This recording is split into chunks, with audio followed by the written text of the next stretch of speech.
নমস্কার, আমি Susmita. Village cooking channel রাধেতে সবাইকে স্বাগতম। আজ আমি আপনাদের জন্য নিয়ে এসেছি তেলাপিয়া মাছের তেল ঝাল। আর তেলাপিয়া মাছের তেল ঝালটা আমি যেভাবে বানাচ্ছি একবার হলেও বাড়িতে বানিয়ে দেখবেন, এইভাবে অসাধারণ লাগে খেতে। চলুন এই তেলাপিয়া মাছের তেল ঝালটা বানাতে কী কী লাগছে আর কিভাবে বানাচ্ছি দেখে নিই। মাত্র ঘরে থাকা কয়েকটা উপকরণ দিয়েই আমি বানাবো এই তেলাপিয়া মাছের তেল ঝালটা। আমি এখানে গ্যাসের চুলাতে কড়াই বসিয়ে দিয়েছি, আর কড়াইতে আমি সাদা তেল দিয়ে দিয়েছি। তেলটা একটু গরম হয়ে আসলে আমি এর ভিতর দিয়ে দেব মাছগুলো আমি আগের থেকেই হলুদ আর লবণ মাখিয়ে রেখেছিলাম। তেলটা আমার বেশ গরম হয়ে এসেছে। এইবার আমি মাছগুলোকে একটা একটা করে ওই তেলের মধ্যে দিয়ে দেব। আমি একবারে সব মাছগুলো ভাজবো না, আমি অল্প অল্প করে দুবারে মাছগুলোকে ভেজে নেব। আমার সব মাছগুলো তেলের মধ্যে দেওয়া হয়ে গেছে। এক পিঠ ভালো করে ভাজা হয়ে গেলেই আমি আস্তে করে উল্টে দেব। আমি আর এক পিঠ ভেজে নেওয়ার জন্য মাছগুলিকে হালকা হাতে উল্টে দিলাম।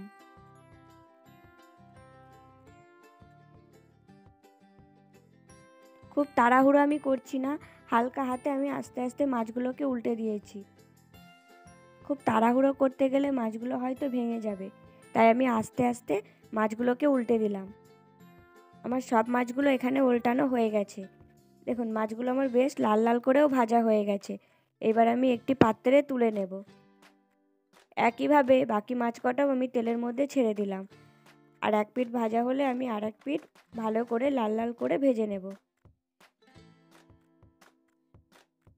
আমি সব ভালো করে ভেজে তুলে নিয়েছি।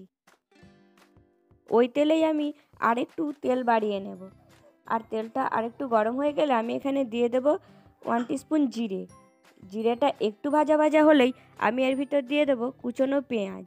আমি এখানে একটা পেঁয়াজ বড় সাইজের পেঁয়াজটাকে ভালো করে কুচি কুচি করে নিয়েছিলাম, আর পেঁয়াজটাকে বেশ লাল লাল করে ভেজে নিয়েছি।